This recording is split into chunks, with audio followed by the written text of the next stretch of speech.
retrouve Pierre Léco pour la troisième fois aujourd'hui pour une série donc Covid-19 fabrique de la panique et braquage des comptes publics, qui est un titre excellent que Pierre a trouvé et qui va être décrit au long de ces 8-9 émissions. Bonjour Pierre.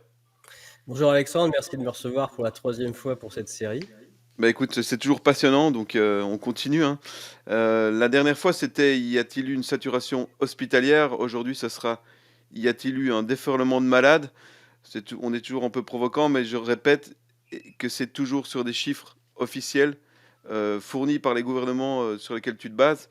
On va revenir juste sur la dernière fois, l'émission de la dernière fois où tu parlais donc de la saturation hospitalière, parce qu'il y a eu quelques questions que notre collègue Thomas a été chercher surtout sur Facebook. Il y a pas mal de questions qui défilent.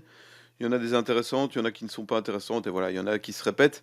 Et je vais te les poser comme ça pour on peut revenir là-dessus. Et si voilà, si c'est pas dans le cadre de cette émission, tu nous expliqueras que ça sera dans des prochaines émissions.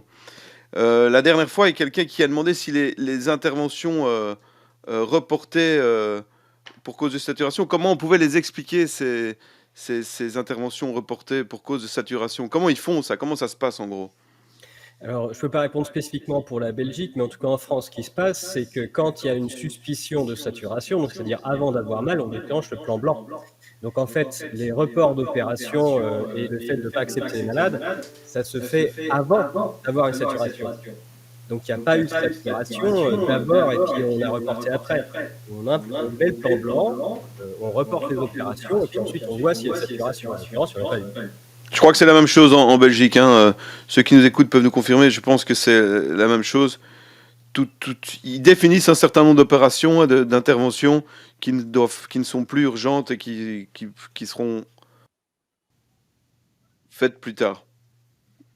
Je regarde, c'est les aléas du direct. Il y avait un problème de son, tout le monde entendait ou on doit revenir sur quelque chose? C'est bon? C'est bon? Est-ce que le but de tout ce qui a été fait, expliqué, est de laisser, dire ce que tu disais la dernière fois, et de laisser mourir les populations les plus pauvres? Je pense pas qu'il y ait de but, je vois pas d'intentionnalité et puis je m'avance pas sur ce terrain-là, je constate. Non, ce que je peux dire et la remarque que j'ai fait la dernière fois, c'est qu'on sait que les populations qui souffrent le plus de maladies en général, je l'ai montré, et puis qui meurent le plus, bon, c'est d'abord les populations les plus âgées et puis ensuite, c'est les populations les plus pauvres qui n'ont accès à rien. Et la remarque que j'ai fait, c'est qu'on a vu pendant même le début de cette histoire, là, en mars-avril 2020, des personnalités même marquées très à gauche, donc en défense des pauvres habituellement, expliquer qu'il fallait enfermer les gens pour les sauver. Et ce que j'ai dit, mais c'est complètement idiot et ça montre parce que bah voilà, c'est pas la même chose d'être un cadre qui vit dans un 90 mètres carrés à Paris avec un balcon sympa ou bien d'être entassé à 5 dans un 18 mètres carrés dans un immeuble insalubre où il fait mal respirer d'habitude. Et donc voilà, c'est pas faire un cadeau aux personnes pauvres que de vouloir les enfermer. C'est pas un cadeau du tout et on risque plutôt d'aggraver le fait d'avoir des malades. Mais ça montre juste la déconnexion totale des élites qui sont complètement hors sol entre la réalité qu'ils vivent eux à Paris et ce qu'il y a vraiment en pauvreté crasse sur le terrain, quoi. Et donc voilà, c'est ce que ma remarque, c'était plutôt ça. C'était une espèce de comportement complètement hors sol où ils n'arrivent pas à se mettre à la place de. Ouais, ça me fait penser à une photo de la famille royale qui était dans son domaine royal et qui avait écrit sur le sol, je sais plus de quelle manière, mais bonne chance, et un drone avait pris la photo. Et tu voyais qu'il était dans un parc immense.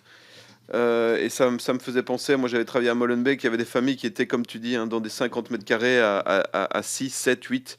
Et donc ils sont vraiment hors sol, ils se rendent pas compte.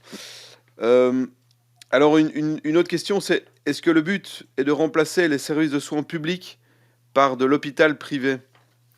Ça, c'est ce que je pensais au début, donc surtout quand je parlais pas mal d'économie, et je pensais au début que le but du jeu de la politique néolibérale, c'était en effet de finir de détruire tout système public par le remplacer par sous-système privé.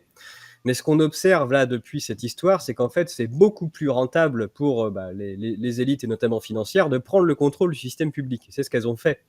L'hôpital public est dirigé maintenant par des outils financiers. Ce sera même le thème principal de la prochaine vidéo. Et ce qui fait qu'en fait, plutôt que de privatiser l'hôpital qui lui laisserait une certaine liberté, on va dire, on utilise la puissance publique pour forcer tout le monde à faire la même chose et on les force à appliquer des protocoles qui rapportent énormément à du privé. Donc le but n'est pas forcément de finir de dézinguer l'hôpital public, mais de s'en servir au maximum, puisque c'est notre fric directement et qu'on n'a pas le choix de le financer, bien pour que ça aille directement dans les bonnes poches. Ouais, c'est du communisme 2.0, ça fonctionne mieux, au fait. Oui, oui, le communisme à la base, c'était réussir à se débarrasser du capital et d'en prendre le contrôle. Bah, on voit que c'est un peu l'inverse qui se fait, c'est le grand capital et la finance qui finalement prend les préceptes communistes pour se les approprier.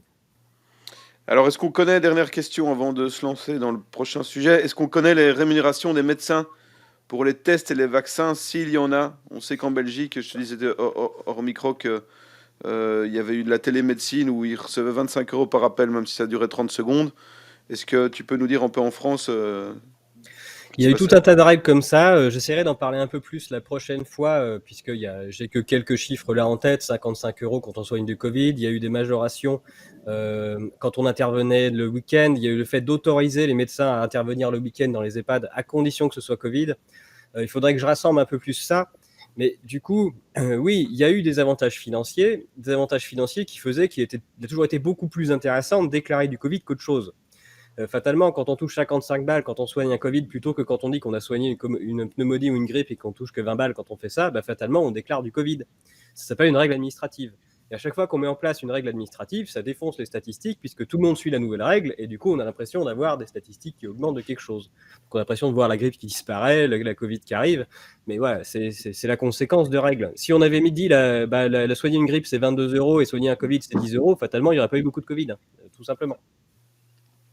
Ouais, ça reste incroyable, hein. Quel système qui a bien fonctionné. Alors, rentrons dans le nouveau sujet. Y a-t-il eu un déferlement de malades, puisque c'est ça qu'on a entendu pendant 1 an et demi, 2 ans. Est-ce que, selon les chiffres que tu as consultés, disséqués, regardés, on peut en conclure qu'il y a eu un déferlement de malades? C'est ce qu'on va voir aujourd'hui. Donc, sur les 2 premières présentations, en fait, on a fait les choses, dans l'ordre. La première présentation, c'est: est-ce qu'il y a eu une hécatombe quelque part? Voilà. Est-ce qu'il y a raison de paniquer? Est-ce qu'on peut vraiment justifier la panique mondiale sur la présence d'une hécatombe mesurable? Et on a vu que non. C'est pas parce qu'on voit des hausses de mortalité à certains endroits, qui restent quand même extrêmement limitées, qu'on peut dire qu'il y a une hécatombe. Et on a vu que la mortalité, partout en Europe, ça a été plutôt dans les mortalités basses, de ce qu'on n'a jamais vécu. Donc il n'y a pas d'hécatombe du tout aux endroits où on trouve les données. Donc, plutôt que de se demander si on a eu des morts, on s'est demandé, voilà, est-ce que le discours de la saturation hospitalière, il repose sur quelque chose? Puisque ça, on a vu beaucoup à la télé, donc on descend d'un cran. Voilà. Est-ce qu'on a eu des morts en nombre suffisant pour dire qu'il y a une hécatombe? La réponse est non. Est-ce qu'on a eu ensuite des malades en grand nombre, de façon suffisamment grave, de façon à inonder les hôpitaux?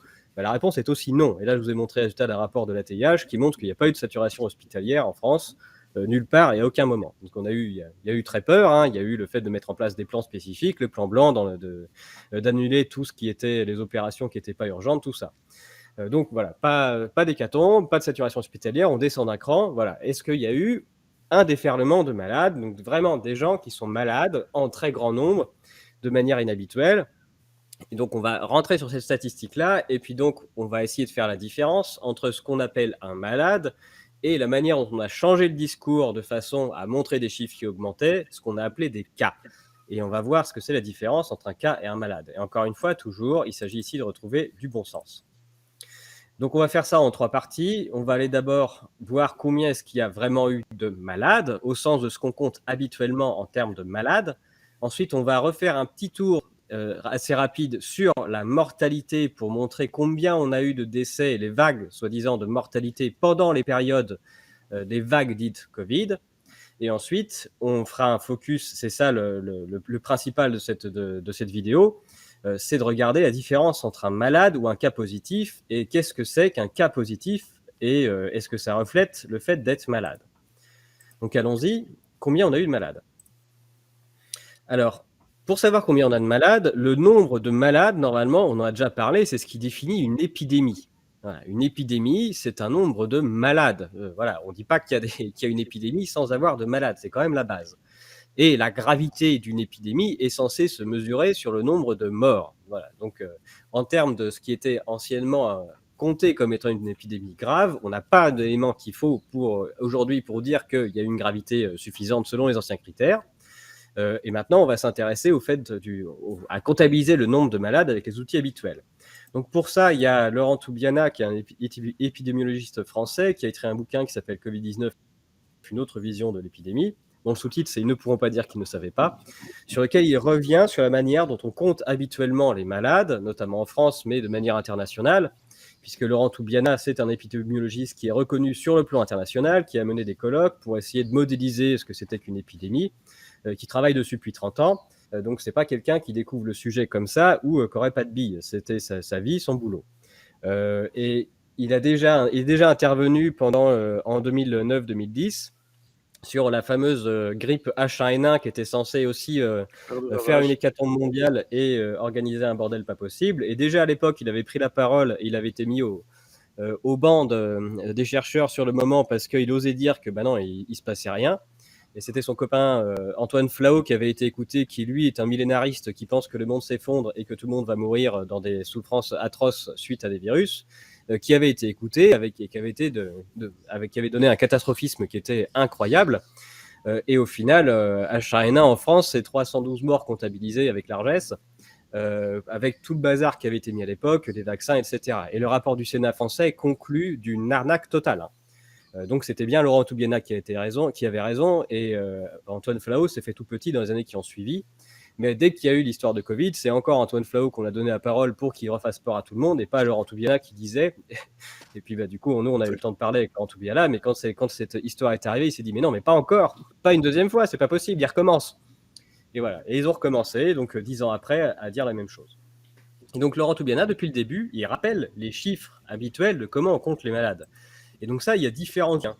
En France, il y a un réseau qui s'appelle Sentinelle, qui vient de médecins qui sont un peu partout sur le territoire français et qui remontent le nombre de malades à chaque fois qu'on dit qu'il y a une épidémie sur le territoire. Et en l'occurrence, quand il y a une désinfection respiratoire l'hiver, les médecins remontent leur nombre de malades de façon à calculer pour savoir que représente ce nombre de malades. Et donc là, les groupes... Et donc ça, c'est un graphique que vous avez dans son bouquin, mais que vous pouvez retrouver aussi sur son site, vous tapez Irsan Covid, puisque son labo s'appelle Irsan. Et du coup, ces graphiques-là sont en ligne actuellement. Et donc, ce sont les remontées officielles du réseau Sentinelle, qui est reconnu comme permettant de compter le nombre de malades sur le territoire. Et donc, vous avez les courbes bleues, noires là, et jaunes, qui représentent le nombre de malades enregistrés pendant les périodes hivernales des années 2016, 2017, 2018, 2019, et puis 2014, 2015, qui sont des périodes où il y a eu beaucoup de malades d'infections respiratoires en France, et donc qui ont été attribués ensuite, on a appelé ça des grippes. Et donc c'est représenté en nombre de malades pour 100 000 habitants, ce qu'on appelle aussi l'incidence, chaque semaine. Et vous avez en comparaison les nombres de malades qui ont été vus par des médecins depuis le début, donc c'est-à-dire depuis fin 2019, 2020, pour des malades écrits comme étant Covid-19.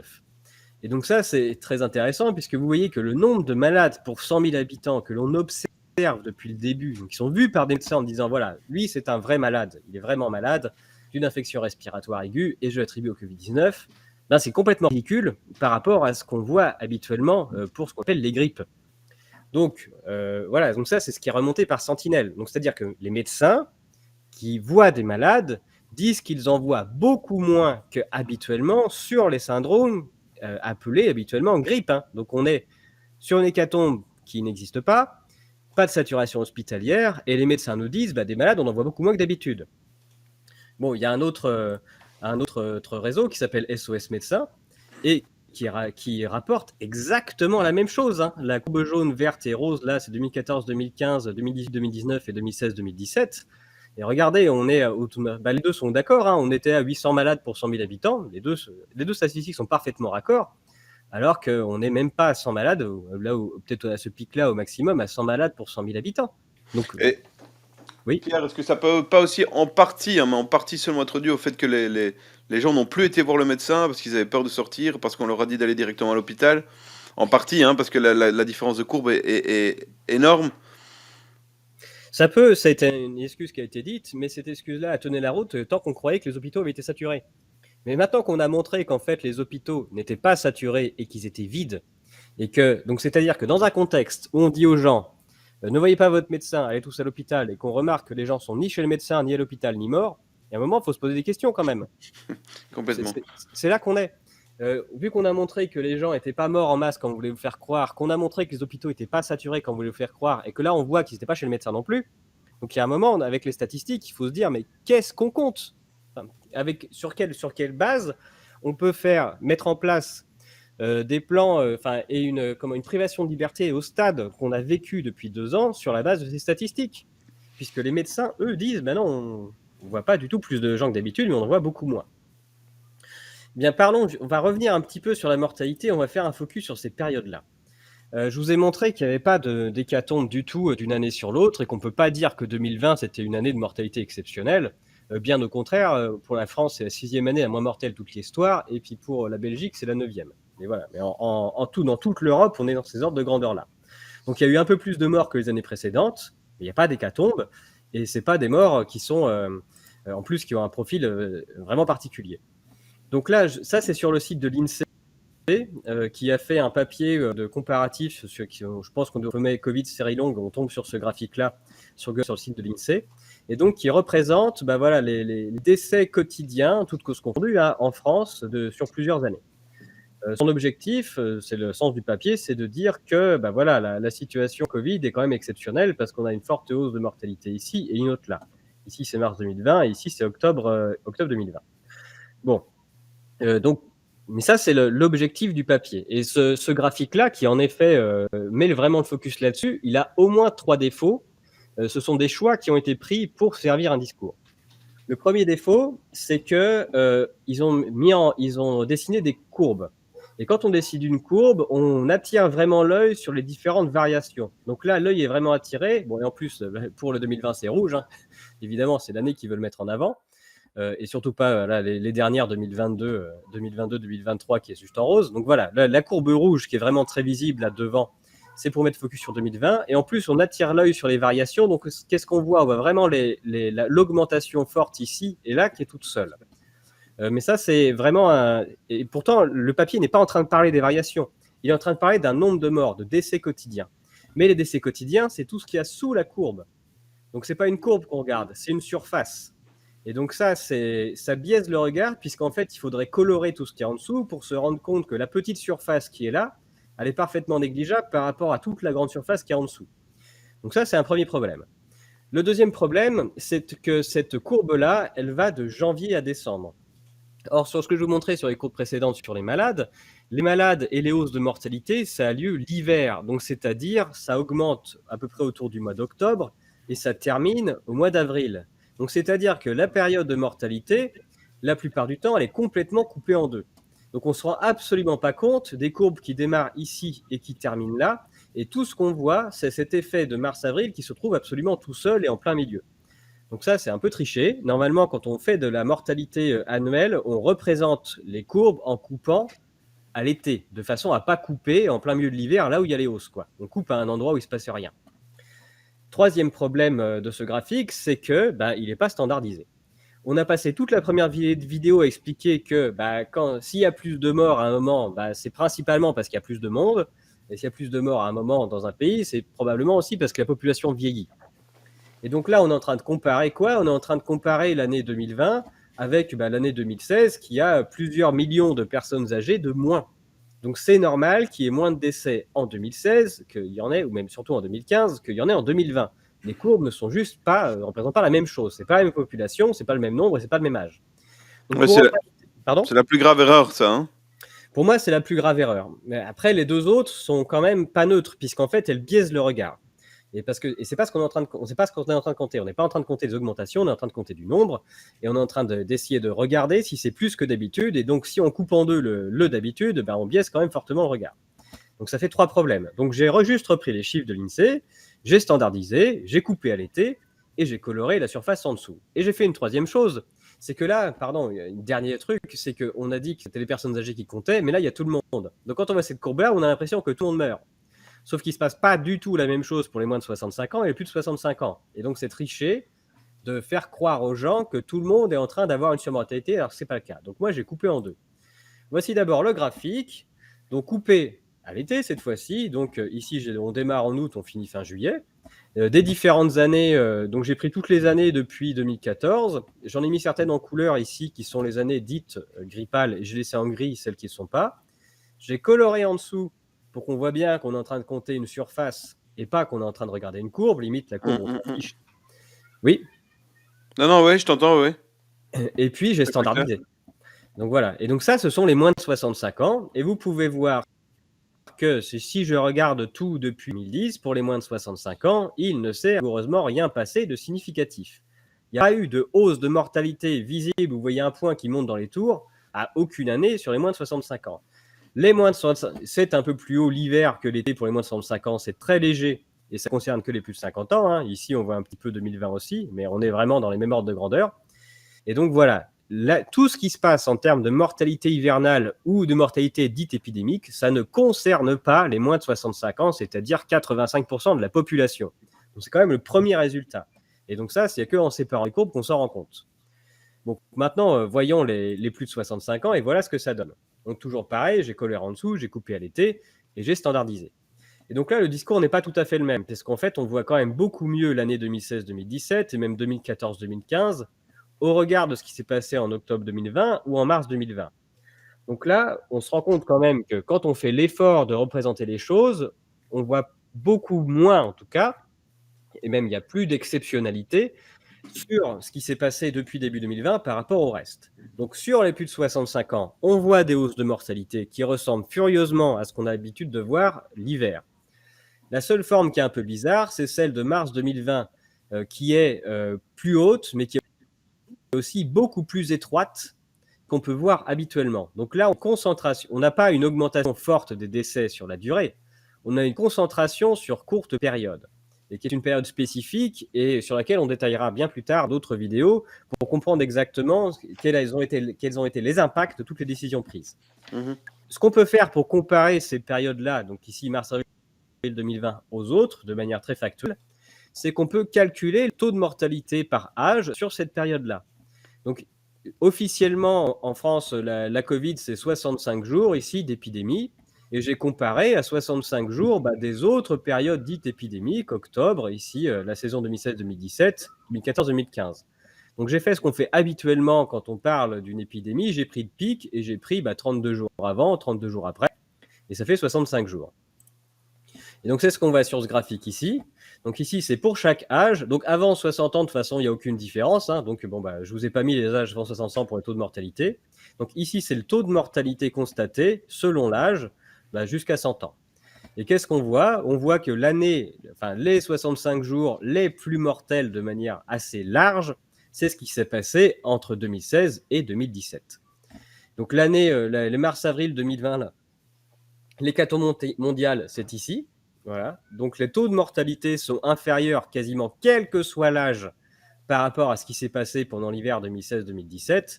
Et c'est même inférieur pour un certain nombre d'âges aussi pour ce qui s'est passé en février-mars 2015. Voilà. Donc il n'y a pas, même en prenant juste la plage là, on a des augmentations de mortalité. On n'est pas du tout en train d'exploser les records de ce qui a été fait habituellement sur d'autres périodes hivernales où il y a eu ce qu'on a appelé des grippes. Oui, donc tu montres à nouveau que même chez les plus de 80, 90, 90, il y a eu des périodes, notamment 2017, 2016-2017, qui ont été 2015-2016 plus fortes, plus importantes en termes de mortalité que cette période Covid que tu as prise sur 65 jours d'épidémie. Exactement. Donc c'est bien ça le résultat. Hein. Même si on prend le pic, vraiment la période là où on voit augmentation de mortalité, et ben finalement on est en dessous de ce qu'on observe habituellement. Et ce que je vous ai dit, c'est que si on la voit sortir là, c'est parce qu'en fait elle est très ramassée, alors qu'habituellement c'est long, les périodes hivernales sur lesquelles on a des hausses de mortalité. Et si on observe ensuite au niveau annuel, on voit plus rien, c'est parce que tout le reste de l'année 2020 qui a suivi au niveau de l'été, on est en sous-mortalité permanente. Donc on était déjà en sous-mortalité au début de l'année. Donc 2020, c'est une année qui apparaît finalement avec une mortalité extrêmement faible ici. Donc les personnes les plus fragiles, les plus âgées ne sont pas décédées pendant les premiers mois de l'année. Ils décèdent à ce moment-là et ensuite ils décèdent moins. Et c'est pour ça qu'au total, finalement, quand on regarde sur la totalité de l'année, On n'a pas une énorme année de 2020 comme ce graphique-là pourrait laisser présager. En plus, il y a 2 périodes de mortalité en 2020, et malgré qu'il y en ait 2, c'est pas énorme par rapport aux années précédentes. Tout simplement parce que finalement, même si elles sont visibles, elles ne représentent pas tant de monde que ça. Donc voilà pour ces périodes épidémiques. Mais donc du coup, là, on vient de voir que en termes épidémiques, sur combien est-ce qu'on a eu de malades? Bon, bah, fatalement, on en a quand même moins que ce qu'en particulier dans les épidémies dites grippales. Même les taux de mortalité sur la période sont moins forts et les saturations hospitalières sont quand même sont pas énormes. Mais comment est-ce qu'on réussit à maintenir une psychose complète alors que du côté des médecins, même du côté de l'hôpital, on n'est pas capable normalement avec des chiffres de réussir à maintenir voilà, une pression en disant que ça explose, quoi. Et ça, c'est parce qu'on a changé de définition, notamment. Il y a deux raisons. La première, c'est on va parler des tests et changements de définition, et dans la vidéo suivante, on viendra sur la codification à l'hôpital. En tout cas, mais là, intéressons-nous à la définition qu'on a abandonnée. Donc, c'est-à-dire qu'avant, on comptait le nombre de malades par sentinelle et par SOS médecins. Donc, c'était très factuel, des médecins qui décident qu'on a des malades. On a complètement abandonné cette définition pour dire que maintenant, ce qu'on allait compter, ce sont des cas positifs. Voilà. Donc, les gens ne sont pas capables de savoir s'ils sont malades et les médecins non plus. On est censé mettre un tuyau dans le nez pour savoir si, des fois, on n'aurait pas sur soi un virus. Donc, on va revenir sur la méthode utilisée RT-PCR, juste pour qu'on comprenne comment ça marche, parce que, voilà, et on va faire le bilan de l'ensemble des incertitudes qu'il y a derrière cette méthode. Donc, la première chose, un test RT-PCR, il y en a beaucoup qui en ont subi. La plupart des gens maintenant, le principe, c'est d'enfoncer une sorte de coton-tige non seulement dans la narine, mais bien plus loin pour aller chercher des choses. Et déjà, ça s'appelle un prélèvement et c'est assez déterminant de la manière dont c'est fait.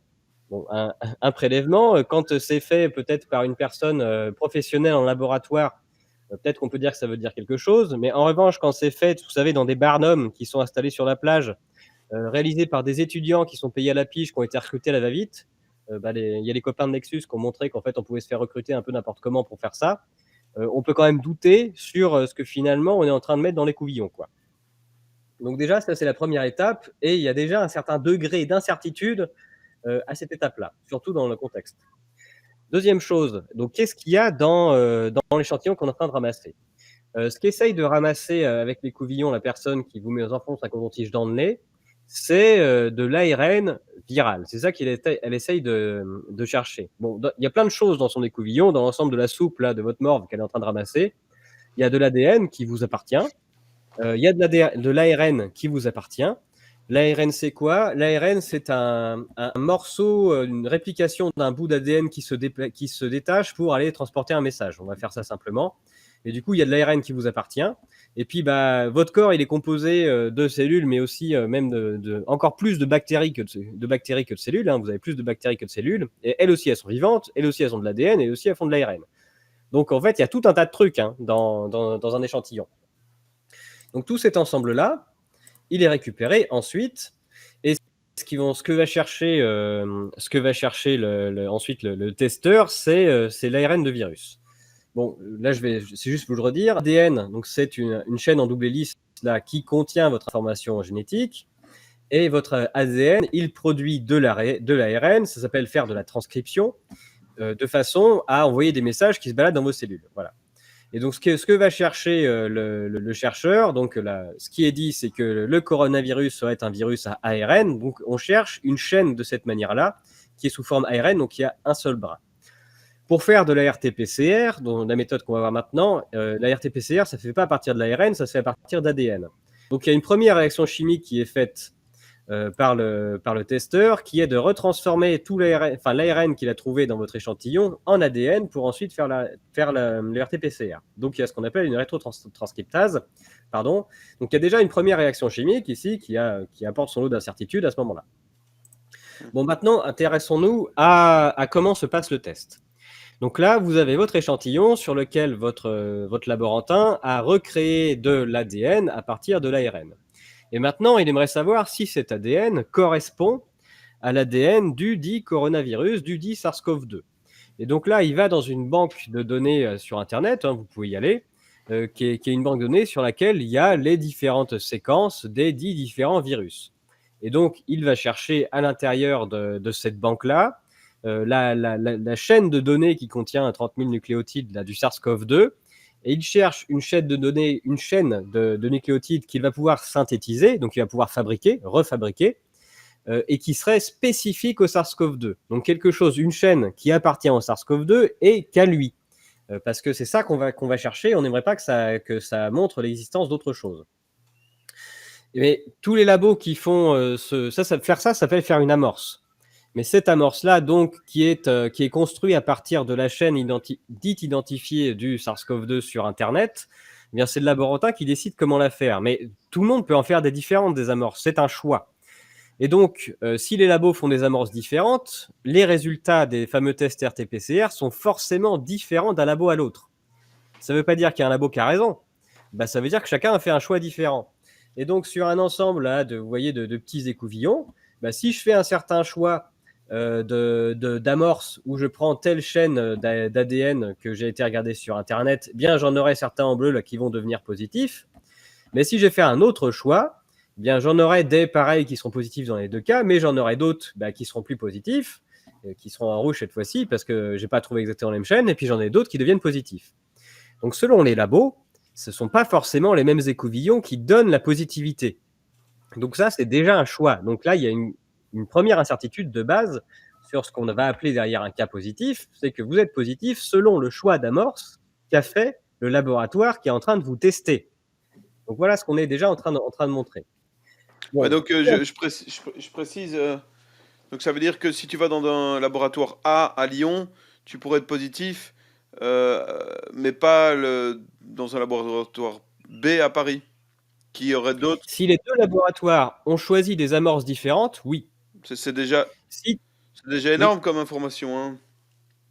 Si tout le monde choisit la même amorce, du coup, ça aurait une logique. Ça ne marchera pas. Mais si les laboratoires ont le choix de leur amorce, dans ces cas-là, oui.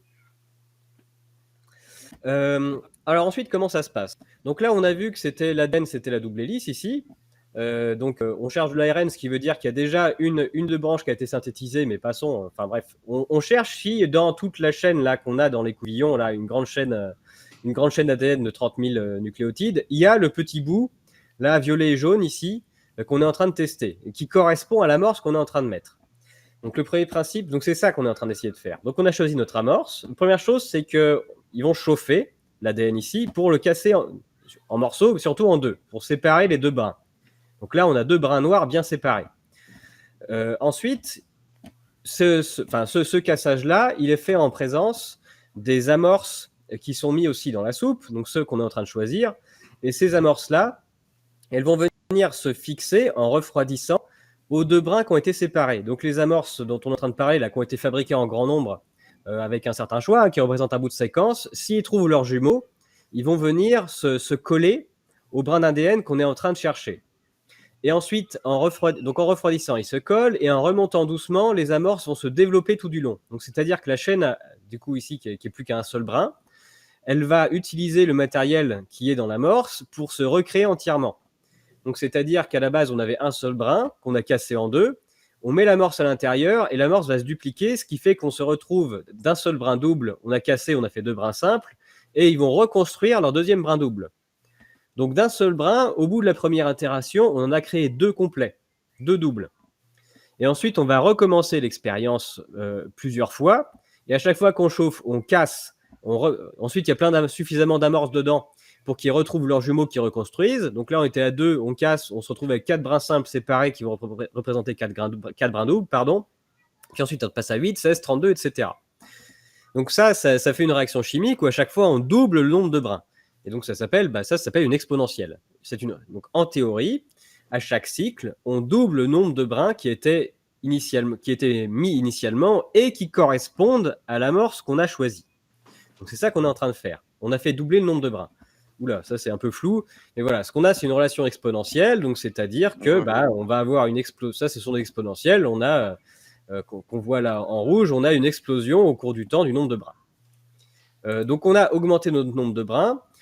L'exponentielle, elle ne va pas durer indéfiniment parce que pour qu'il continue à y avoir l'exponentielle, il faut que vous ayez suffisamment d'amorces. Quand il n'y a plus d'amorces parce que tout a déjà été utilisé, l'exponentielle s'arrête. Donc même elle s'arrête même avant. Dès qu'il n'y a plus suffisamment d'amorces pour doubler à chaque fois, la réaction ralentit jusqu'à finir par s'arrêter. Donc au début, vous avez une exponentielle ici, quand vous avez plein d'amorces et que vous avez très peu de brins. Et puis au fur et à mesure, là, ça explose en termes de nombre. Et puis après, il commence à manquer d'amorces. On passe en phase transitoire. Puis en phase stationnaire, il n'y a plus d'amorces, tout est déjà utilisé. Donc ça, c'est la courbe théorique de quantité d'ADN qu'on fabrique en fonction du nombre de cycles. Voilà. Et ce qu'on essaye de déterminer dans test RT-PCR, c'est à quel moment on a réussi à démarrer cette phase exponentielle. Donc là, on a démultiplié le nombre de brins, mais en fait, on n'a pas commencé à les compter. Et pour les compter, on utilise une réaction chimique qui est qu'on met un petit marqueur fluorescent dans l'amorce, qui fait que lorsque le brin se développe, là, quand l'amorce se développe le long du brin, eh bien, ça a réussi à lancer un signal fluorescent qui va être capté par la machine. Donc, ce que mesure le test RT-PCR, c'est qu'il fait une mesure de luminosité qui permet de déterminer le nombre de réactions chimiques de dédoublement d'ADN qui a été fait. Donc, c'est ça qui est fait. Donc, on utilise aussi la chimie pour mettre un marqueur fluorescent sur les brins et on utilise la physique également avec une machine qui compte la lumière. Donc, ça fait encore un sacré paquet de choses qui ont chacune leur degré de certitude et d'incertitude. Et donc voilà ce que ça démarre. Donc là, on a le début de la phase, là où l'exponentielle explose, et puis ensuite ça s'arrête. Et donc ce qu'on détermine ici, c'est le point d'inflexion. Et donc le nombre de cycles qu'il a fallu avant d'atteindre le point d'inflexion, c'est ça, le fameux CT dont on parle, le nombre de cycles qui est censé déterminer si vous êtes positif ou pas. Dans l'ensemble des chaînes qu'on est en train de faire, c'est-à-dire de chauffer, de refroidir avec du matériel, tout ça, ce qui a été montré pas mal de... Enfin, voilà, un des résultats, c'est que c'est pas forcément très stable. On peut faire démarrer l'exponentielle à force de chauffage et de refroidissement en tous les sens, que ça a tendance à démarrer un peu quoi qu'on fasse, même s'il n'y a rien. Parce que voilà, les chaînes se cassent, il se passe des choses, et puis bon, c'est de l'infiniment petit, mais bref. Du coup, il faut savoir quand s'arrêter pour dire à partir de tel nombre de CT, en fait, ce que je suis en train de faire, c'est pas significatif parce que c'est le hasard des choses qui fait que ma solution a démarré. Donc c'est ça la détermination du nombre. C'est le nombre de cycles dont on parlait. Voilà. Et donc, quand est-ce qu'on s'arrête? À partir de quand on peut dire que le nombre de cycles est significatif? Donc, il y a Marseille qui a fait un papier assez tôt en mars pour dire qu'ils avaient croisé leur étude de leur nombre de CT avec une autre méthode, qui était une méthode par culture, une méthode qui a ses défauts aussi, mais voilà, en croisant deux méthodes, ce qu'ils ont montré ici, donc ça, c'est le nombre de cycles disant qu'il y a une positivité. Donc là, on a au début des échantillons sur lesquels il y a une positivité qui est atteinte dès l'exponentielle, du coup, qui arrive à moitié dès 18 cycles. Et dans ces cas-là, quand ils essayent de mettre de faire une autre méthode avec une mise en culture, ils trouvent aussi des résultats positifs dans 80-90% des cas. Alors, ça ne marche pas parfaitement parce qu'ici, un 60, parce qu'il n'y a pas un nombre d'échantillons non plus qui est terrible. Mais qu'en tout cas, cette courbe-là a tendance à s'effondrer et qu'au-dessus d'un CT de 34, il n'y a plus aucun test, donc pourtant ils sont positifs, ils ont des tests positifs à 34 CT, mais il n'y en a plus aucun qui est confirmé par l'autre test de mise en culture. Donc ce qu'a dit Marseille, c'est attention, quand on utilise un CT et qu'on a une réaction chimique qui démarre au-delà de 35 cycles, en fait, en tout cas, c'est pas confirmé par d'autres tests. Donc ce serait important quand même de ne pas faire trop de cycles pour pas, et puis on peut faire plus de cycles, mais en tout cas de se dire que si l'exponentielle a démarré seulement après le 34e, c'est que quand même il ne s'est pas passé grand-chose. On sait qu'en Belgique, Pierre, ça avait été d'ailleurs révélé par Ivan Latem, un des experts des groupes gouvernementaux, épidémiologistes, qu'on était à 45-50 cycles dans la plupart des labos. Alors là, il faut faire attention à la définition. C'est pas parce qu'on fait 50 cycles qu'on va considérer que la positivité est à 50. Il faut fatalement, pour avoir ce morceau-là, si on dit que la positivité est à 35, il faut forcément avoir été plus loin. Donc ce qui compte, c'est pas le nombre de cycles total, c'est l'endroit à partir duquel on dit qu'on s'arrête. Donc c'est les deux notions à pas confondre. On peut en faire même 100 des cycles si on veut, mais l'important c'est de dire où est-ce que je m'arrête avant de décider la positivité. Ok, mais vu qu'ils étaient quand même dans une logique de confirmation en permanence, on peut penser qu'ils s'arrêtaient le plus loin possible. Absolument. Et le problème, c'est qu'il n'y a pas de règle. On pourra, enfin voilà, et une des règles notamment, c'est, je sais pas si vous vous rappelez, mais quand vous aviez un test positif, eh bien vous étiez obligé d'y retourner pour faire un test négatif. C'est-à-dire que si vous êtes un labo qui gagnait 50 balles à chaque fois que vous faites un test, vous avez plutôt intérêt à ce qu'il y ait des tests positifs pour que les gens reviennent. C'est tout bête. Mais donc, comme sans règle, évidemment, on peut être extrêmement large sur ce qu'on définit comme étant positif. Et si en plus il y a une carotte financière au bout, bah, c'est la porte ouverte à n'importe quoi. Et bah, Marseille, c'est pas les seuls à avoir dit quelque chose. Ça, c'est zut, l'association française de microbiologie qui a sorti ce papier-là. Donc, je vous ai même mis qu'un bout, hein, parce qu'en fait, ils disent bah, pour chaque machine, on préconise de ne pas considérer la positivité au-delà de tel cycle. Et donc, vous voyez que même selon les machines, c'est différent. Oui, parce que je vous ai dit qu'il fallait aussi faire de la physique pour compter la lumière, mais les machines n'ont pas toutes le même résultat. Hein. Donc en fait, là, ils ont même fait une ABAC, un tableau assez précis pour dire bah, si c'était une machine, voilà, avec le fournisseur Genestor, là, avec la détection expert 1S SARS-CoV-2, s'il dit une positivité au-delà du 28e cycle, c'est probablement qu'il n'y a rien. Donc voilà, même d'une machine à l'autre, donc les amorts ne sont pas les mêmes, et d'une machine à l'autre, c'est différent. Donc ça, c'est pour vous montrer, c'est sur rapide, et puis bon, c'est même pas ma spécialité, mais c'est juste que vous faut toucher du doigt la degré d'incertitude qu'il y a en utilisant cette technologie. Hein. Vous avez le prélèvement, où vous avez quand même une sacrée incertitude au départ, surtout quand c'est fait avec la va-vite dans un barnum par un étudiant qui a été recruté comme ça. Ensuite, vous avez différentes étapes là où on fait intervenir de la chimie pour faire une réaction chimique. Et c'est n'importe qui a fait de la chimie au lycée juste en faisant des réactions, c'est pas parfait. Il peut se passer des choses, surtout dans un laboratoire en plus qu'on fait à la chaîne. Il y a le choix des amorces qui est déterminant pour savoir qu'est-ce qu'on va compter. Et puis ensuite, il y a le fait de réussir à compter avec l'autre réaction chimique pour la fluorescence. Il y a la machine où ils sont tous différents d'un labo à l'autre. Et tout ça, ça fait que le degré d'incertitude pour savoir si, on parle même pas de malade, hein. Pour l'instant on n'a toujours pas parlé de malade, on regarde juste si le bout d'ARN qu'on cherche se trouve dans votre échantillon, il y a un sacré paquet d'incertitudes. Et donc ça s'appelle un test. Il y a un test. Pardon ? Pourtant, ils se sont basés sur ces tests PCR comme étant des instruments d'une certitude absolue et d'une fidélité irréprochable pour mettre en place des politiques, parce que c'est que sur ça qu'ils se sont basés, mais tu vas y venir. Oui, mais les tests, ça a une définition, et puis même mathématiquement, ça en a une aussi, et ça a deux caractéristiques principales, c'est la sensibilité et la spécificité. La spécificité, pardon. La sensibilité, c'est être capable de détecter ce qu'on cherche quand il y en a. Voilà, donc on peut faire des tests hypersensibles où on est sûr que quand on cherche quelque chose, le test va bien nous dire oui. Et la deuxième caractéristique, c'est la spécificité, c'est sa capacité à dire non quand il n'y a rien.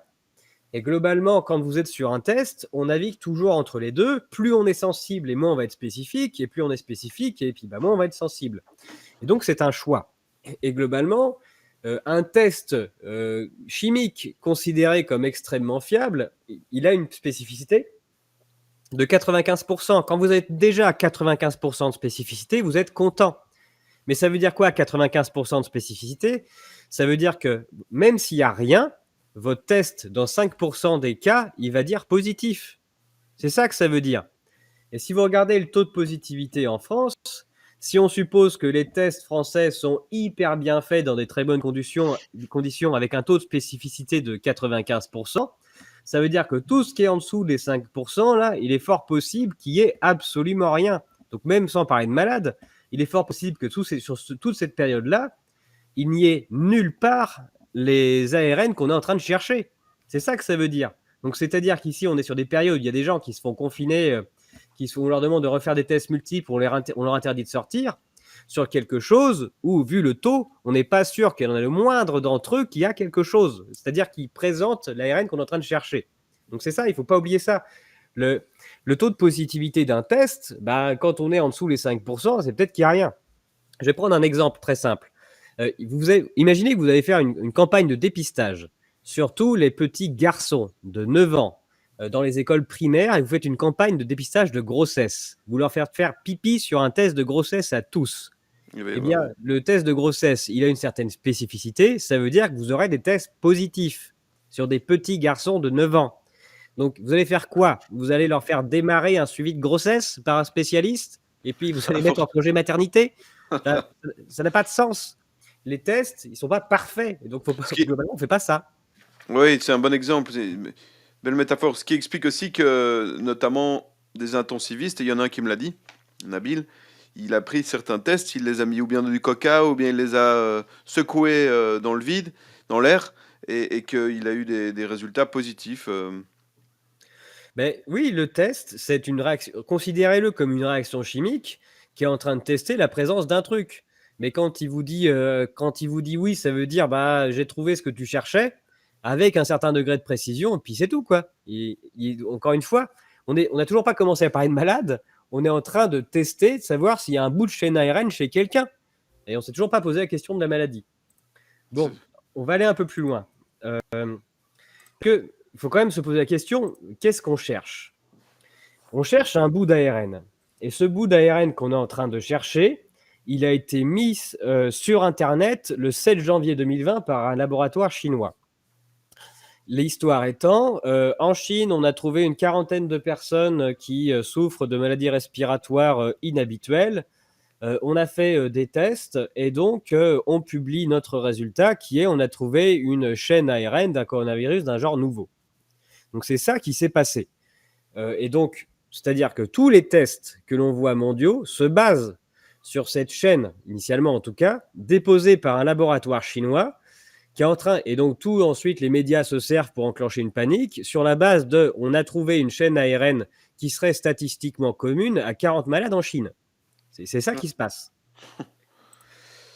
Et juste derrière, donc commence ensuite l'histoire des malades, tout ça, à la base du nouveau coronavirus trouvé statistiquement, est diffusé sur Eurosurveillance, un protocole RT-PCR, donc c'est juste après, 23 janvier. Il est même déposé le 21 et publié le 22-23. Donc voilà, ça a été publié par voilà, un ensemble de personnes qui dit bah, selon la chaîne qui a été donnée, on a le test RT-PCR qui permet de le trouver exactement. Et puis, bah, les valider tout ça, et il faut faire une campagne de dépistage. Donc, entre le moment où on dépose, où il y a un laboratoire chinois qui dépose sa séquence trouvée sur 40 malades, et ensuite un consortium de chercheurs qui disent voilà, on a un test RT-PCR parfait qu'il faut pour sauver le monde, il se passe 2 semaines. Et donc, validée, elle va vite par Eurosurveillance. Et donc, cette validation, elle a été commenté même par un ensemble de chercheurs. Donc le test, il s'appelle Korman-Drosten et qui montre un énorme nombre de problèmes qui est dans ce test. Bah, on en a parlé déjà, le test ne définit pas de cycle auquel il faudrait s'arrêter. C'est quand même un peu un problème pour ce genre de choses. Et puis en plus, il y a une remarque qui est très intéressante qui est dès le début du papier. Ils disent mais d'où provient la séquence sur laquelle vous vous basez? Est-ce que vous pouvez certifier que la séquence qui a été mise en ligne provient d'une chaîne ARN complète que vous savez isoler de toutes les autres et identifier? Et la réponse de Drosten, c'est non. Le test RT-PCR dont on parle, c'est un test théorique. C'est-à-dire qu'il suppose que la chaîne existe, puisqu'elle a été publiée par un journal chinois, et donc ils font tout leur ensemble là, de tests sur cette chaîne théorique. Et donc, comment est-ce que c'est possible de faire ça? Si on reprend un peu de recul, donc là, je vous ai dit, c'était fait à partir de séquences trouvées sur Internet, mais comment est-ce qu'on fait pour trouver une nouvelle séquence ARN ou ADN? Eh bien, ça se fait aussi par test RT-PCR. Ce qui se passe, c'est que les chercheurs reçoivent un échantillon au sein duquel ils cherchent eux-mêmes quelle séquence il se trouve à l'intérieur. Et ils ne cherchent pas dans le vide. Pour construire la séquence, pour dire ce qu'ils ont trouvé, ils se basent sur des séquences préexistantes. Donc, ils fabriquent leurs amorces, ils font les tests RT-PCR pour savoir les bouts d'ARN qui se trouvent dans l'échantillon, et ensuite, ils recollent l'ensemble pour dire ah ben voilà, quand je recolle tout, ça fait une nouvelle chaîne. Donc là encore, il y a un degré d'incertitude qui est énorme. Donc, ce que voient ceux qui font de la recherche là, dans les laboratoires, c'est pas un génome entier. Ce qu'ils voient, c'est comme des débris de verre qui seraient cassés par terre, et ils disent si je les reprends et si je les recolle dans le sens que je veux parce que j'ai d'autres verres qui ressemblent, eh bien je trouve ça. Donc, c'est pour ça que l'article qui commente Corman Drosten dit qu'on se base sur quelque chose de théorique et que le test PCR qui a été fait, il n'est pas fabriqué sur la base on a fait des expériences en laboratoire sur la base d'une chaîne qu'on aura isolée, mais bien sur quelque chose de théorique qui se trouve sur Internet. Et donc, tout le monde se base sur cette chaîne théorique et en faisant des tests RT-PCR, tout le monde essaye de retrouver les morceaux qui se trouvent sur la chaîne Internet. Mais donc même, enfin, sur la chaîne diffusée par Internet. Mais donc même cette chaîne-là, on peut complètement la remettre en question, puisqu'elle a été, a priori, construite sur des morceaux collés, mis bout à bout. Donc c'est ça qu'on est en train de faire.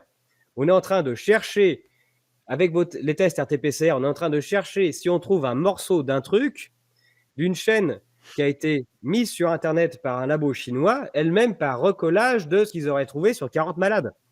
C'est ça qu'on est en train de faire. Décrit comme ça semble un peu du bricolage. Mais c'est pour ça qu'il y a des virologues, des microbiologistes, il y a un vrai débat scientifique actuellement sur ce qui est fait du RT-PCR, qui est une méthode qui est faite pour étudier ce qui est dans les échantillons, pour savoir si on trouve telle ou telle chaîne, et sur lequel beaucoup disent que ça a été complètement dévoyé pour dire que ça nous permettrait de savoir quel virus infecte qui. Il y a une somme dans l'ensemble de cette chaîne d'incertitudes, de choses qui sont discutables, qui est colossale. Et notamment, même le fait de dire j'ai trouvé une nouvelle séquence, globalement, tu as trouvé une nouvelle séquence, mais en fait, ce que tu cherchais, c'était des bouts d'autres vieilles séquences que tu as essayé d'assembler, et ce qui ne collait pas, tu as comblé avec les morceaux que tu as trouvés. Mais c'est complètement discutable. Ça ne veut pas dire que tout le monde fait n'importe quoi, mais quand il y a une pression financière ou politique à trouver quelque chose avec cette méthode, fatalement qu'on trouve. Donc on a quand même un réel problème à baser toute la politique de prévention ou même toutes les privations de liberté qui ont été mises en place sur une méthode qui a autant d'incertitudes en tous les domaines. Et on peut même remettre en cause bien la chaîne initiale. Donc voilà où on en est. Et donc, si on reprend notre... oui, ça, je vous ai déjà montré sur les 5% de tout à l'heure. Mais si je vais te dire quelque chose. En plus, les chaînes dont on est en train de parler, elles évoluent. Parce qu'au fur et à mesure qu'on a des chercheurs qui font de la recherche RT-PCR pour regarder si la séquence est présente, quand ça ne marche pas, la séquence n'est pas là, mais qu'ils arrivent quand même à coller des bouts comme il faut, ils disent j'ai un nouveau variant. Donc le principe des variants, c'est je suis en train de chercher la chaîne du SARS-CoV-2, je la trouve pas, il manque des morceaux, mais j'arrive à faire du recollage qui fait que je peux dire qu'il y a un nouveau variant. Et donc à chaque fois qu'on dit il y a un nouveau variant, fatalement, ça se répercute dans l'ensemble des tests qui sont réalisés et on va tester de plus en plus de choses. Donc au début, on ne cherche qu'une seule chaîne, ce qui fait un taux de positivité pas terrible, mais au fur et à mesure qu'on rajoute des variants dans les amorces, plus ça va, plus il y a de matériel génétique qu'on cherche, et plus ça va, plus le taux de positivité il augmente. Donc vous avez des discours fabuleux où il y a des gens qui disent regardez, nouveau variant majoritaire. Non, en fait, plus ça va, plus on rajoute des trucs qu'on cherche, et plus on en trouve. Donc c'est ça qui se passe. Et vous voyez des hausses de taux de positivité à chaque fois qu'on introduit de plus en plus de variants à chercher. C'est ce qu'on a appelé les criblages, là, notamment. Où on dit, avant, tu étais positif avec le chêne alpha. Maintenant, on dit, il y a aussi la bêta. Et puis maintenant, on dit, il y a aussi le mu. Et puis, il y a le omicron. Et donc là, le plus rigolo du moment, c'est à partir du moment où il s'est passé un double effet Giscool ici. Donc là, on est fin de l'année 2021 dans tous les pays. Ils ont dit, on a trouvé Omicron, on a trouvé Omicron, cherchez du Omicron. Donc là, on était quand même dans les choux en taux de positivité, partout, à 5%, c'est-à-dire que tout peut être l'erreur de mesure. Et là, on est en train d'exploser. Et donc en France, on a atteint 30% de taux de positivité en disant, rajoutez l'amorce Omicron. Donc en gros, l'amorce Omicron, c'est une amorce que globalement, un tiers de gens a sur soi. Et encore, la France, c'est pas si énorme que ça. Là, je vous montre ici la Norvège. La Norvège, ils ont tapé les 70% de positivité. Et la Suède aussi. Donc, c'est-à-dire qu'on est arrivé à un moment où, en rajoutant le test Omicron, tout le monde est positif. Voilà. Donc, c'est-à-dire que ce qu'on est en train de mesurer, quasiment, c'est s'il y a de la crotte de nez sur votre échantillon, quoi. S'il y a un peu de crotte de nez, c'est bon, vous êtes positif à ce moment-là. Donc là, c'est là qu'on voit, donc il ne s'agit pas d'une explosion du nombre de cas ou du nombre de malades, il s'agit d'un changement du protocole de test. Quand vous avez des variations, ce sont des changements de protocole de test. Et donc on ne peut absolument pas commenter ces chiffres pour dire ça augmente d'un jour sur l'autre, c'est qu'il y aurait des malades. Ben non, on est en train de changer de protocole. Ouais, Oui. on aurait dit à un moment donné que c'était pas la situation sanitaire qui définissait, dire que c'était pas la santé de la population qui définissait la situation sanitaire, mais plutôt la façon dont on utilisait les tests et même le fait d'en faire beaucoup plus à certains moments. J'ai trouvé toujours que le test était un outil politique, au fait, un levier politique pour faire du Covid quand on en avait besoin. C'est ce- Ben, oui, en fait, il suffit de jouer sur la sensibilité et sur la spécificité. Plus ça va, plus vous en avez besoin de trouver du Covid, plus vous rajoutez des amorces, et plus ça va être positif, hein. C'est juste mécanique. Je ferai une petite analogie après. Mais voilà, donc il s'est passé tout un certain nombre de choses qui nous rendent complètement impossible le fait de commenter les soi-disant statistiques de tests. Si je regarde le nombre de tests en France, bah, il y a eu les périodes, là on a dit, il faut tester, il y a des malades, donc il y a des petites augmentations, donc on a fait du test, notamment dans les laboratoires. Et puis, il y a un événement extrêmement, c'est un événement administratif, mais qui est complètement déterminant, c'est la mise en place du pass sanitaire. À partir du moment où vous êtes obligé de vous tester à chaque fois que vous voulez rentrer quelque part, bah, le nombre de tests explose.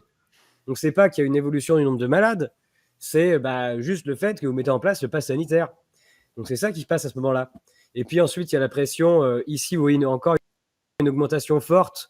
Donc ça baisse au fur et à mesure que les gens ont besoin pour les vacances. Donc les gens se font tester pour aller en vacances. À la rentrée, ils arrêtent parce que les vacances sont finies. Sauf que là, ils ont commencé à imposer les tests à l'école. Et donc fatalement, les gens se testent à l'école, il y a des positifs. Et donc toute la famille se teste derrière, ça fait exploser le nombre de tests. Et ensuite, là derrière, attention, nouveau variant, machin truc, vous êtes malade, testez-vous avant les vacances. Et là, pareil, explosion du nombre de tests. Et donc, le nombre de tests qu'on voit, ce sont des décisions administratives et politiques. Ça n'a rien à voir avec des malades. Zut. Si je compare ces tests à celui de l'évolution qui est des infections respiratoires aiguës, là, je vais vous montrer qu'à l'été, il y a une explosion du nombre de tests. Et donc, il n'y a absolument eu aucune épidémie d'infection respiratoire en France pendant l'été 2021. Ça n'existe pas hein, pendant l'été, les épidémies d'infections respiratoires. Voilà, j'ai la voix cassée à cause de la clim, mais ce n'est pas une épidémie. Et donc, on a quand même réussi à faire croire, en démultipliant les nombres de tests, et donc fatalement le nombre de tests positifs, qu'il y avait une épidémie, sans qu'il y en ait besoin qu'il y en ait. J'ai perdu un peu le fil. Ici, je vais revenir. Voilà. Et donc, on peut créer, donc ça c'est la fameuse 4e vague française pendant l'été 2021, c'est une vague complètement artificielle, créée par les chiffres, parce qu'il y a la mise en place du pass sanitaire. Et donc, le nombre de positifs, en effet, pendant l'été, alors ça se voit moins parce que ce qui s'est passé en hiver avec Omicron, ça a tout écrasé, mais le nombre de positifs avait explosé. Donc, il n'y a pas de malades, il n'y a pas d'explosion d'épidémie, il n'y a pas de morts. À cette période-là, en France, il n'y a pas d'épidémie visible, mais ils avaient fait exploser le nombre de tests positifs juste en explosant le nombre de tests. Point, barre. Et en mettant en place, en plus, les tests pour trouver le fameux variant bêta. Donc, c'est tout ce qui s'est passé. Si on dresse un bilan de ce qui s'est passé, on a eu 2 périodes en France avec les fameux tests. On a eu une période initiale très intéressante. Alors, je suis désolé pour la faute d'orthographe, il manque un P ici. Donc ça, ce sont des données qui viennent de l'adresse, qui sont en ligne. Vous avez le nombre de tests positifs réalisés et vous savez s'ils sont symptomatiques ou pas. Donc sur tous les tests, vous savez si les tests sont positifs, négatifs, symptomatiques, asymptomatiques. Donc ça fait 4 cases. Et donc là, vous voyez qu'en écrasante majorité, on a des tests négatifs asymptomatiques hein, dans toute la première période. Donc, c'est-à-dire qu'on est en train de des écouvillons dans le nez à des gens qui ne sont pas malades et puis qui n'ont rien. Mais on a aussi quelque chose de très intéressant. On a 2 résultats très intéressants. On a d'une part le fait que les fameux tests positifs, en fait, il y en a beaucoup plus qui sont asymptomatiques, c'est-à-dire qui ne sont pas malades. Le mot symptomatique, c'est pour dire malade, mais ça fait tellement has-been. Donc en fait, quand on teste quelqu'un, on dit t'es positif. Dans la majeure partie des cas, il n'est pas malade. Mais en plus, on a plein de gens malades, donc symptomatiques, c'est-à-dire qu'ils toussent, ils ont un rhume, tout ça. En écrasante majorité, ils sont négatifs. Donc, même avant de parler de causalité, c'est-à-dire que depuis le début, on montre qu'en fait, on est en train de tester la présence d'un bout d'ARN, Mais est-ce que cet ARN-là a un lien statistique visible avec le fait d'être malade et en particulier d'avoir une infection respiratoire? Vous téléchargez les données de l'adresse française, la réponse est non. Il n'y a pas de lien statistique visible entre la présence de ce bout d'ARN et votre état de santé, et même pas entre le fait d'être enrhumé ou d'avoir une infection respiratoire. Il n'y a pas de lien statistique. La majeure partie des gens qui ont une infection respiratoire sont négatifs et la majeure partie des gens positifs n'ont pas d'infection respiratoire. Donc il n'y a pas de rapport entre les deux. Et ensuite, qu'est-ce qui s'est passé? Donc ça, c'est pour 2021, c'est extrêmement clair. Voilà, il n'y a juste pas de lien. Et ça Ouais, donc continue en 2022. précision, ce que tu veux dire aussi, c'est qu'il y a des gens qui peuvent avoir ce bout d'ARN, et on le savait, mais ne pas du tout avoir le Covid. Mais ça dépend ce qu'on appelle Covid. Ouais, Si Covid, c'est une infection respiratoire, bah, vous avez une infection respiratoire, mais il n'y a pas de lien entre, il n'y a pas de lien statistique visible entre dire vous avez dans votre échantillon un bout de virus, un bout d'ARN qui est dit sur Internet dans la banque de données qu'il appartiendrait au virus du SARS-CoV-2 et le fait d'avoir une infection respiratoire. Il n'y a pas de lien entre les deux. Donc, on est en train de dire aux gens qu'il y a une causalité, c'est-à-dire que si vous êtes malade, c'est parce que vous avez un virus. Mais avant de parler de causalité, il faut déjà montrer qu'il y aura une corrélation. Donc, c'est-à-dire, est-ce que pour les malades, il y a des virus et est-ce que quand il y a des virus, il y a des malades? La réponse est non. Les deux ne vont pas ensemble. Il n'y a pas de lien. Il n'y a pas de lien entre le fait de présenter un bout de séquence du soi-disant SARS-CoV-2 de la séquence qui est sur Internet et le fait d'être malade. Il n'y a pas de lien. Voilà. C'est ce que montrent les statistiques de l'adresse. Donc, on est en train de mesurer quelque chose parce que la théorie dit que les malades sont dus à un virus qui se propagerait, mais sans l'avoir prouvé. Et quand on regarde les résultats de ce qu'on est en train de faire, on voit qu'il n'y a pas de lien entre les deux. Et on est juste en train de tester des gens. Donc là, vous pouvez voir qu'il y a même plus d'asymptomatiques qui sont positifs que de symptomatiques. Je vais faire une analogie, mais c'est un peu comme si vous testez toute la population, vous lancez un dé, ceux qui ont un 1, vous dites vous êtes positif Covid. Et donc parmi ces positifs Covid, vous avez des gens malades et pas malades, et c'est le hasard. Eh bien, avec ces statistiques-là, on montre qu'il n'y a pas plus de légitimité au test Covid qu'un dé en l'air. C'est ce qui se passe. Et en 2022, qu'est-ce qu'on fait? En 2022, en France, il se passe deux effets. Le test Omicron, d'une part, qui fait exploser la positivité partout. Et en plus, il y a une loi qui est sortie en janvier qui dit maintenant, tous les tests qui sont les tests antigéniques qu'on sait encore plus sensibles, c'est-à-dire qu'ils disent encore plus positifs tout le temps que les tests RT-PCR, n'ont plus besoin d'être confirmés. Donc, si vous êtes positif par un antigénique, vous êtes positif, point barre. Et donc, ça fait aussi exploser le taux de positivité. Et le taux de positivité, il augmente chez les malades et chez les non-malades exactement dans les mêmes proportions.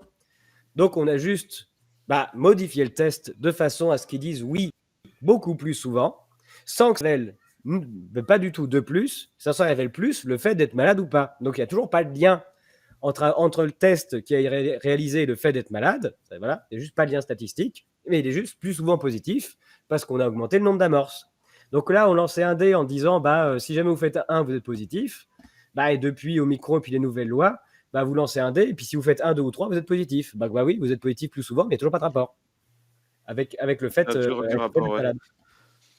Donc on est à ce point-là où je vous ai montré l'ensemble de la technique qui a ses incertitudes. Donc le test positif ne vous renseigne pas exactement de savoir s'il y a la chaîne qu'on cherche à l'intérieur, il y a un degré d'incertitude. Mais en plus, on n'a toujours pas montré de lien de causalité, on n'a même pas montré de corrélation entre le fait de présenter la chaîne et le fait d'être malade. Donc, on est en train de faire n'importe quoi. Les tests, vu les statistiques de l'adresse qui sont disponibles en ligne, on est juste en train de faire n'importe quoi et de stigmatiser les gens pour rien. Voilà.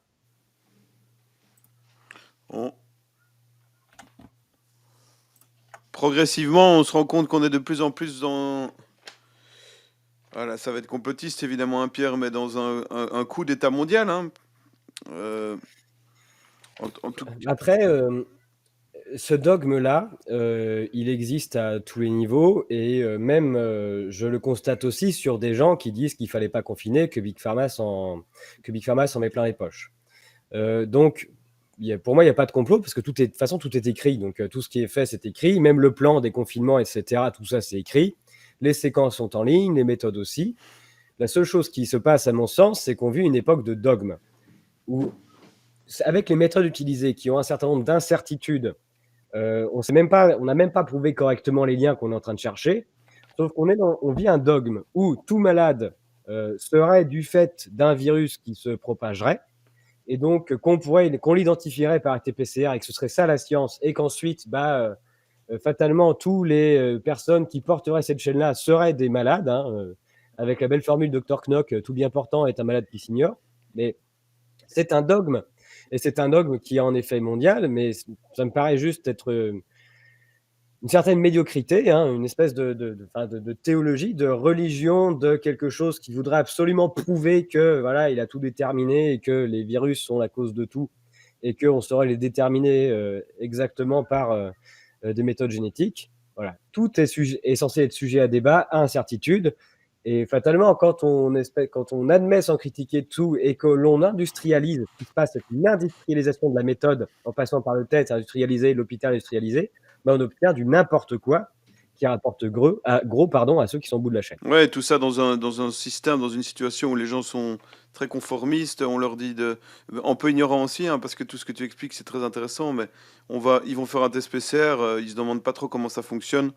Il est positif, il est négatif. De toute façon, voilà, j'obéis. Si on me dit qu'il est positif, je ne prends pas mon avion. Et puis il y a aussi l'argent énorme qu'il y a eu derrière ces tests, qui a ramené des milliards à certaines boîtes et aussi à des petits labos qui se sont fait des dizaines de milliers d'euros par jour. Ils- Oui, c'est aussi un des problèmes des laboratoires de recherche. Comme ils sont financés par des fonds privés, beaucoup d'États, ils sont tout le temps en train de faire le buzz. Ils font deux choses. De un, ils font le buzz pour qu'on parle d'eux, et donc ils annoncent des trucs où il y a quand même le nombre d'annonces de laboratoires qu'on voit derrière où personne n'arrive à produire de résultats, et donc c'était bidon. Mais bon, c'est pas grave, ils ont eu leur fonds, ça a marché. Et deuxième chose, c'est qu'ils sont en train de déposer des brevets en permanence. Des brevets, notamment pour des vaccins qui répondent à telle ou telle molécule. Et donc, de toute façon, il y a une espèce de course permanente à donner des résultats, même ceux dont on n'est pas sûr du tout, et qui vont faire le buzz.